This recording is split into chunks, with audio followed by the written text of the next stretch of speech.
আলহামদুলিল্লাহ ওয়াসসালাতু ওয়াসসালামু আলা রাসূলিল্লাহ আম্মা বা'দ।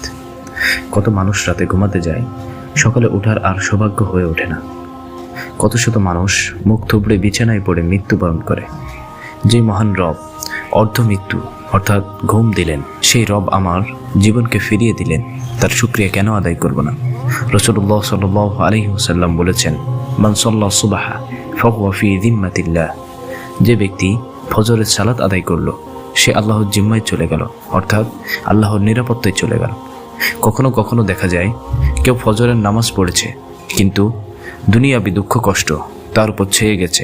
আফসোস করে বলতে থাকে, আমি তো নামাজ পড়েছি। প্রিয় ভাইরা, আখেরাতের 1 মিনিটের কষ্ট যন্ত্রণা দুনিয়াতে 1000 বছরের থেকেও তা অসহনীয়। আল্লাহর জিম্মায় থাকার অর্থ এই নয় আল্লাহ তাকে কোনো প্রকার পরীক্ষায় ফেলবেন না। অবশ্যই পরীক্ষায় ফেলবেন, তবে পরিপূর্ণ তাকে আল্লাহর কুদরতি নজরে আবদ্ধ রাখবেন। বড় কোনো বিপদ থেকে রক্ষা করবেন। যেমন কোনো বাবা তার সন্তানকে বলল, তুমি আগুনের মশালটা নিয়ে এসো।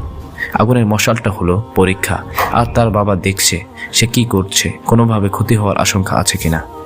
সাধারণ দুনিয়ার নিয়ম যদি এটা হয়, তাহলে আল্লাহ সুবহানাহু ওয়া তাআলা যিনি আমাদের রব, তার তত্ত্বাবধান কেমন হতে পারে?